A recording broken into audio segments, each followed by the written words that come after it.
I've been involved in many demonstrations on Tyneside. This is by far the biggest, the most fantastic turnout of people that I've ever seen. All pensions are affected by the pension scheme decisions. They're starting a raid on the public sector allocations from the Treasury. They're using the banking crisis as an excuse, but in fact they're just taking money out of the public sector staff. The health service staff have been on a pay freeze. They're being told to pay a chunk more into their pensions. They're going to get less out of their pensions currently, and they've yesterday just announced a 1-year pay freeze for the year after and the year after that. Absolute disgrace. Well, it's cutting it by up to a third.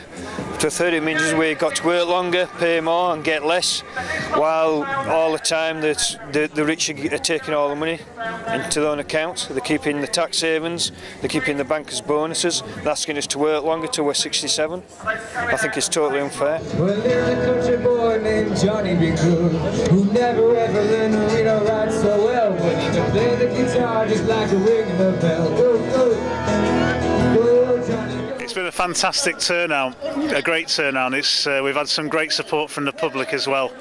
And up and down the country, I think we're going to deliver a message today to the government that they've really got to start listening to the issues about the crisis which is affecting our pensions across both the public sector. And this is also about supporting people in the private sector and our state pensioners in the future, because there's a crisis in this country and it's a crisis of inequality in pension provision. It's not a crisis of affordability.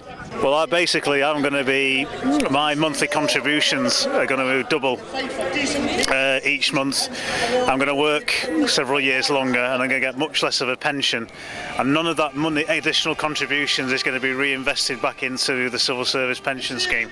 Well, if the government proposals come into effect, I'm going to have to pay more, I'm going to have to work longer, and then I'll get less in retirement, and these are just not fair. The teachers' pension scheme was reviewed 4 years ago. A new scheme was introduced, and only 4 years later the government are wanting to change it again. We're being asked to pay for the problems that the bankers caused. I'm really happy with the size of the march. I think it was a fantastic march because it was massive. It was over 10,000, I think, and it was really great. It's had great support. Yeah, it's been really good. Yeah, and also you probably saw on the BBC News website that there was 60% support for the strike action even before the strike action took place as well.